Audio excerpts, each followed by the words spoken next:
नमस्कार दोस्तों, फतेह क्लासेस में आपका स्वागत है। दोस्तों, इस वीडियो के माध्यम से हम संधि जो प्रकरण है उसके विषय में अध्ययन करना आरंभ करेंगे। तो यहाँ पर जो है संधि जो शब्द है सम उपसर्ग धा धातु और की प्रत्यय के योग से बना है और इस प्रकार से संधि शब्द की व्युत्पत्ति, निष्पत्ति या इसमें जो प्रकृति प्रत्यय है उसके विषय में हमने जाना। अब संधि जो प्रकरण है यह एक वर्ण प्रकरण के अंतर्गत आता है। संधि जो शब्द है यह पुल्लिंग का शब्द है और की प्रत्यांत जो पद है वह पुल्लिंग के अंतर्गत आते हैं। संधि जो है वर्ण संधानम संधि यानी कि अर्थात वर्णों के मेल को संधि कहते हैं और संधि दो के अंतर्गत दो पदों का प्रयोग किया जाता है, पूर्व पद व उत्तर पद। संधि जो है हमेशा पूर्व पद के अंतिम व उत्तर पद के प्रथम वर्ण के मध्य होती है। वर्णानाम मेलनम संधि।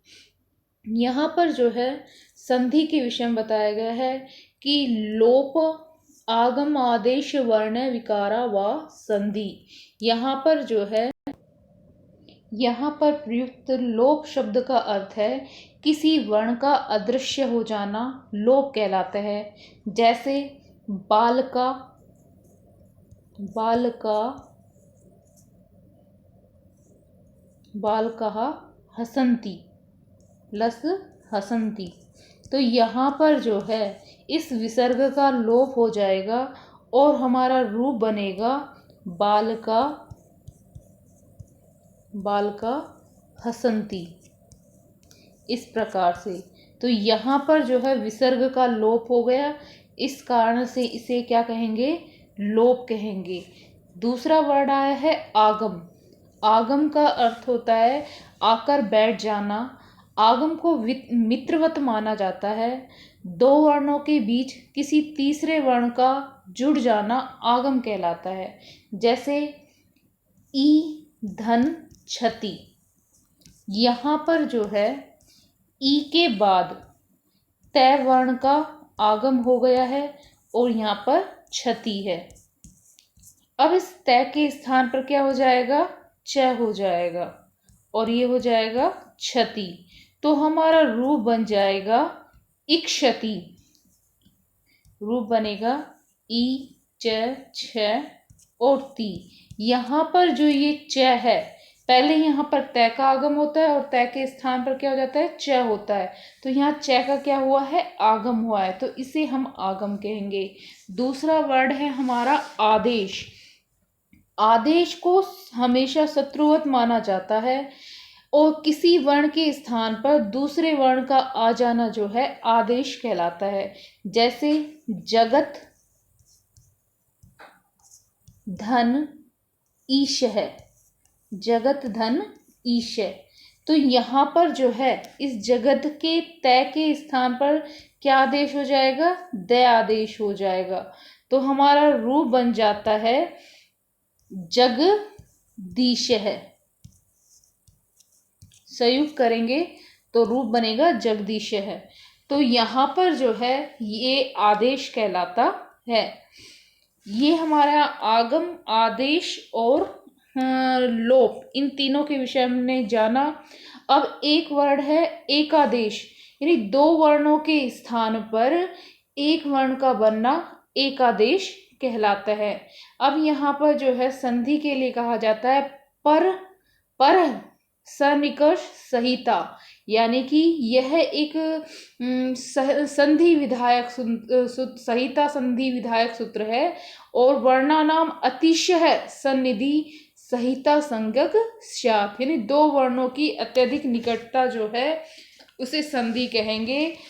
दो या दो से अधिक वर्णों का मेल होने पर जो वर्ण विकार या वर्ण परिवर्तन होता है उसे हम यहाँ पर संधि कहेंगे। संधि के भी दो भेद माने गए हैं, नित्य संधि व अनित्य संधि। नित्य संधि जहाँ संधि आवश्यक रूप से की जाती है वहाँ तो नित्य संधि होगी, और जहाँ संधि विकल्प से, यानी कभी संधि करना कभी ना करना, मतलब इच्छा पर निर्भर होता है, उसे विवक्षा के अधीन संधि कहते हैं और यह अनित्य संधि होती है। विवक्षा में वक्ता की इच्छा होती है और जबकि अनित्य संधि में वक्ता की इच्छा नहीं होती, वहां पर अनित्य संधि होती है।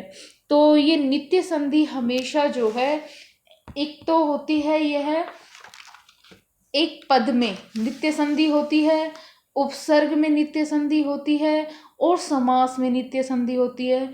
जबकि वाक्य में जो है संधि विवक्षा की अपेक्षा रखती है और वाक्य में जो है अनित्य संधि मानी जाती है। जैसे सुरेश है ग्रामात आगच्छति, तो यहाँ पर हम इसे कर देंगे सुरेश है ग्रामाद आगच्छति, यानी इसको संयुक्त रूप कर देंगे तो यहाँ संति की जो है आवश्यकता नहीं रहेगी अनित्य के अंतर्गत। तो सहिता एक पदा नित्या नित्या धातु उपसर्गयो नित्या समास्य वाक्य तु सा विवक्षाम उपेक्षते। तो इस प्रकार से यहाँ नित्य और अनित्य संधि के विषय में हमने जाना। यहाँ पर जो है दो वर्णों में अर्धमात्रा कालिक जो है व्यवधान यानी आधा सेकंड का अंतराल होने पर उन दोनों वर्णों को अत्यधिक निकट माना जाता है और उनकी हम जैसे सहिता संज्ञा होती है, उनकी क्या होती है, सहिता संज्ञा होती है। जैसे उपधन इंद्र, एक वाक्य उपधन इंद्र है, ये है हमारा पद, तो इसका बनेगा हमारा उ पै में क्या है, ए है, और इंद्र में क्या है, ई है। तो इनके स्थान पर जो है ए और ई के स्थान पर ए एडी आदेश हो जाएगा, तो हमारा रूप बनेगा उपेंद्र।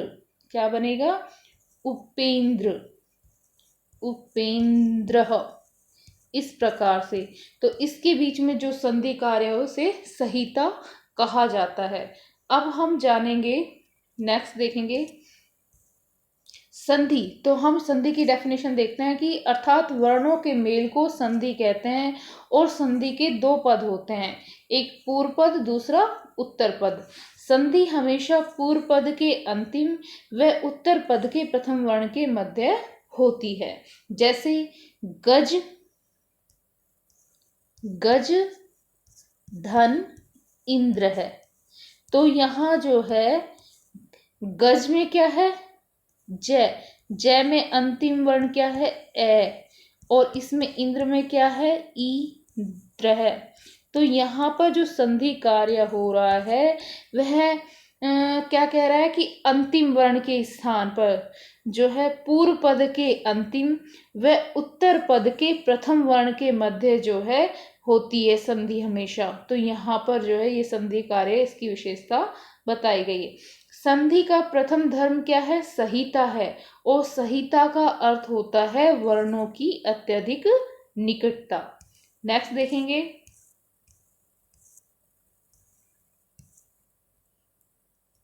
व्याकरणों के अनुसार संधि के 5 भेद हैं। भट्टोजित दीक्षित ने व्याकरण सिद्धांत कौमुदी में संधि के 5 भेद माने हैं और पंच संधि प्रक्रम यह दिया है। इसके अंतर्गत इन्होंने 5 संधियों के नाम बताए हैं। पहला है अच यानी स्वर संधि, दूसरा है प्रकृति भाव संधि, तीसरा है हल संधि या व्यंजन संधि, चौथा है विसर्ग संधि और पांचवा है स्वादि संधि। नेक्स्ट देखिए, आचार्य वृद्धराज ने जो है लघु सिद्धांत कौमुदी में संधि के 3 प्रकार बताए हैं, किंतु समान रूप से संधि के 3 ही प्रकार हैं। जैसे अच या स्वर संधि, दूसरा है हल या व्यंजन संधि और तीसरा है विसर्ग संधि। अच स्वर संधि में जैसे महाधन इंद्र महेंद्र रूप बनेगा, हल या व्यंजन संधि के अंतर्गत बनेगा जगत धन नाथ है जगन्नाथ है, और विसर्ग के अंतर्गत अतः धन एवं अतः रूप इस प्रकार से बनता है। तो ये हमारे जो है व्याकरणियों के अनुसार यानी भट्टोजित दीक्षित ने व्याकरण सिद्धांत कौमुदी में संधि के कितने भेद माने हैं, 5 भेद माने हैं। और आचार्य वृद्धराज ने लघु सिद्धांत कौमुदी में संधि के 3 भेद बताए हैं। तो मुख्य रूप से हम इन 3 भेदों के विषय में चर्चा करेंगे। नेक्स्ट देखेंगे, सबसे पहला हमारा जो है संधि का भेद आता है वह है अच या स्वर संधि। स्वर संधि के अंतर्गत या अच संधि के अंतर्गत दो स्वरों के मेल को स्वर संधि कहते हैं। यहाँ पर जो है स्वर संधि के अंतर्गत दो स्वरों के मेल होता है। इसमें स्वर संधि के दो पद होते हैं, पूर्व पद व उत्तर पद। जैसे कि यहाँ मैंने एग्जाम्पल दिया हुआ है, देवधन देवेंद्र, देवेंद्र है, इस पद में देवधन इंद्र है, ये दो पद है, ये पूर्व पद कहलाता है और ये उत्तर पद कहलाता है, इस प्रकार से। और स्वर संधि के जो है 8 भेद माने गए हैं। कितने भेद हैं? 8 भेद माने गए हैं। ये 8 भेद जो है इस प्रकार से हैं। पहला है दीर्घ संधि। दीर्घ संधि का सूत्र होता है अकह स्वर्ण दीर्घ है, और यहाँ पर दीर्घ आदेश होता है आ, ई, उ और री। इसमें जो है ये री है, ये सिंपल एक है, और इसको द्वित कर देंगे तो ये बड़ी री हो जाएगी। तो यहाँ पर जो है दीर्घ आदेश होंगे तो बड़ी री आएगा इसके अंतर्गत, तो ये दीर्घ संधि के अंतर आदेश होगा। दूसरा है गुण संधि। गुण संधि के अंतर्गत ए, ओ, अर और अल ये आदेश होते हैं। और गुण संज्ञा का सूत्र होता है अदेंग गुणे, ये गुण संज्ञा का सूत्र है। और संधि सूत्र है आद गुणे, ये इसका संधि सूत्र कहलाता है।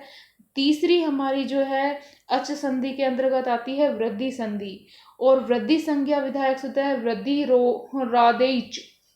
वृद्धि रादेच जो है वृद्धि संज्ञा का सूत्र है, और वृद्धि रेची जो है ये वृद्धि संधि का सूत्र है। अगली हमारी संधि है यण संधि। यण संधि का सूत्र है इको यणची। यहाँ पर य, व, र, ल ये आदेश होते हैं यण संधि के अंदर। नेक्स्ट है हमारी अयादि संधि। अयादि संधि का सूत्र है एचो अ वाया वह, ये इसका सूत्र है। फिर इसके अंतर्गत है दूसरी है पूर्व रूप संधि। इसका सूत्र है एंड एंग पदांताति, ये इसका सूत्र है। नेक्स्ट है पर रूप संधि। पर रूप संधि का जो सूत्र है एंग पर रूप है, यह इसका सूत्र है। और नेक्स्ट है हमारी प्रकृति भाव संधि। तो इस प्रकार से ये संधि के जो है 8 भेद हैं। तो अच संधि के इसके अंतर्गत अब हमने अच संधि के विषय में जानेंगे, जिसमें सबसे पहले हमारी आएगी, अब हम यहाँ पर अच संधि के अंतर्गत दीर्घ संधि के विषय में जानेंगे। यहाँ दीर्घ संधि का सूत्र है अकह स्वर्ण दीर्घ। तो यहाँ पर जो है अक के स्थान पर स्वर्ण जो है सवर्ण दीर्घ आदेश हो जाता है, वह दीर्घ आदेश होता है आ, ई, उ और री। री यानी बड़ी री, यानी 2 मात्राओं का समय लग रहा है 2 मिनट, तो इसलिए यहाँ पर री आदेश होगा। तो यहाँ पर जो है अच इसके अंतर्गत आते हैं ए, आ, ई, उ, री, ली, ए, ओ, आई, औ। तो यहाँ पर जो है 2 वर्णों के स्थान पर एक वर्ण बनना, यानी कि एक आदेश का अर्थ होता है कि 2 वर्णों के स्थान पर एक वर्ण का बन जाना, इसे एकादेश कहेंगे। जैसे यहाँ पर जो है अकह स्वर्ण दीर्घ है, यानी दीर्घ संधि का जो है एक पहला नियम ये कहता है कि ए या आ के बाद यदि सवर्ण शब्द आए ए या आ, तो इन दोनों के स्थान पर एक दीर्घ आदेश एकादेश आ हो जाएगा। जैसे मूर्धन अरिही, यहाँ पर मुर के रे में क्या है ए है, और अरि में क्या है ए है, तो इन दोनों के स्थान पर आ आदेश हो जाएगा, तो हमारा रूप बन जाएगा मुरारी। ये हमारा रूप बनेगा मुरारी। ये हमारी दीर्घ संधि का पहला नियम है। जैसे दैत्य धन अरिही, तो दैत्य के य में क्या है ए है, और यहाँ अरि में क्या है ए है, तो इन दोनों के स्थान पर क्या आ जाएगा, दीर्घ आदेश आ जाएगा, तो रूप बनेगा दैत्यारिही, इस प्रकार से। तो ये हमारी जो है दीर्घ संधि का पहला नियम है। अब इसके और एग्जाम्पल देखेंगे। जैसे विद्याधन आल्य है, तो यहाँ पर बन जाएगा विद्यालय है। हिमधन आल्य हिमालय है। देवधन आल्य देवालय है। कदाधन अपि कदापि। तवधन अपि तवापि। इस प्रकार से हमें ये रूप बनाने हैं। मम धन अपि ममापि, महाधन आश्य महाश्य।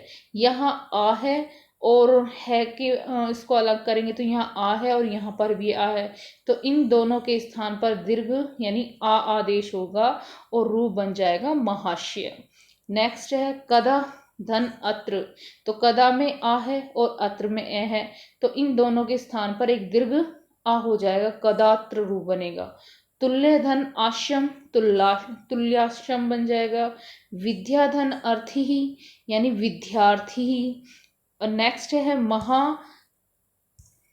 महाधन आत्मा, तो रूप बनेगा महात्मा। इस प्रकार से नेक्स्ट नियम है ई और ई के बाद यदि ई और ई आए, समान वर्ण आए, तो इन दोनों के स्थान पर बड़ी ई आदेश हो जाता है। जैसे ये बना है श्री धन ईश है, तो श्री में बड़ी ई है और ईश में भी बड़ी है, तो इन दोनों के स्थान पर एक बड़ी आदेश हो जाएगा और रूप बन जाएगा हमारा श्रीश, श्रीश है। इस प्रकार से नेक्स्ट देखेंगे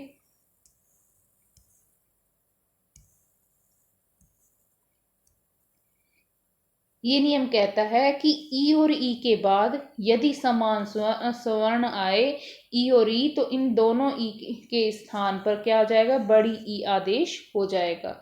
जैसे लक्ष्मी धन ईश है, लक्ष्मी में ई जो है वो बड़ी है और ईशे में भी ई बड़ी है, तो इन दोनों बड़ी ई के स्थान पर एक बड़ी ई आदेश हो जाएगा, लक्ष्मी श रूप इस प्रकार बनेगा, लक्ष्मी श है। भूमि धन ईश है, यहाँ भूमि में मी में क्या है, छोटी ई है और ईश में बड़ी ई है, तो इन दोनों के स्थान पर क्या हो जाएगा, बड़ी ई हो जाएगा, भूमिश है। सती धन ईश है, तो रूप बनेगा शतीश है। कवि धन इंद्र है, कविंद्र है। नदी धन इंद्र है, नदींद्र है। कपि धन ईश है, कपीश है। फिर नेक्स्ट देखिए कुमारी धन इहित है, कुमारी धन इहित है, तो कुमारी हते। यहाँ इस प्रकार से इस बड़े कुमारी में री में बड़ी ई है और इहिते में भी बड़ी है, तो इन दोनों के स्थान पर एक बड़ी दीर्घ ई आदेश हो जाएगा और कुमारी हते इस प्रकार से रूप बनेगा। कवि धन ईश है, कविश रूप बनेगा। नेक्स्ट इसका तीसरा नियम ये कहता है यदि उ और उ के बाद यदि उ और उ समान जो वर्ण आता है, अक के बाद सवर्णी अच यानी स्वर्ण आता है, तो उन दोनों के स्थान पर दीर्घ जो है एक आदेश क्या हो जाएगा, उ हो जाएगा, बड़ा उ। तो जैसे विष्णु धन उदय है, तो यहाँ विष्णु में क्या है, छोटा उ है और उदय में भी छोटा है, तो इन दोनों के स्थान पर दीर्घ कर देंगे तो रूप बन जाएगा विष्णुदय। इस प्रकार से नेक्स्ट देखेंगे अन्य एग्जाम्पल है इसके, जैसे भानु धन उदय, तो भानुदय। विदु धन उदय, विदुदय। सुधन उक्ति, सुक्ति। चमुधन ऊर्जा, चमूर्जा। लघु धन उत्तरम, लघुत्रम। गुरु धन उपदेश है, गुरुपदेश है। लघु धन उर्मी, लघुर्मी। वधु धन उपदेश है, वधु उपदेश है। इस प्रकार से ये हमने इधर पढ़ा है। नेक्स्ट देखेंगे नियम नंबर 4, री और री के बाद दूसरा बड़ा री आए तो इसके समान जो है सवर्णी अच आता है, री या बड़ा री आता है, तो इन दोनों के स्थान पर एक दीर्घ री आदेश हो जाएगा। जैसे पितृधन ऋणम, पितृधन ऋणम में यहाँ पितृ में जो है री है और ऋणम में री है, इन दोनों के स्थान पर बड़ा जो है दीर्घ री आ जाएगा और पितृणम इस प्रकार से यह हमारा संधि, इसकी संधि कार्य होगा, तो रूप बनेगा पितृणम। इस प्रकार से नेक्स्ट देखेंगे अन्य एग्जाम्पल इस प्रकार से, मातृधन ऋणम, तो मातृणम। भर्तृधन रिद्धि, तो भर्तृद्धि। इस प्रकार से होत्रीधन ऋकार है, होत्रिकार है। होत्रधन ऋषि, होत्रिषि। कृतिधन ऋकार है, कृतिकार है। इस प्रकार से धातृधन ऋकार है, धात्रिकार है। इस प्रकार से आज हमारा जो है स्वर्ण दीर्घ संधि का एक प्रकरण जो है यहाँ पर कंप्लीट होता है। आगे की वीडियो में हम अन्य जो है संधि अच संधि प्रकरण के अंतर्गत अन्य संधि के भेदों के विषय में जानेंगे। धन्यवाद दोस्तों।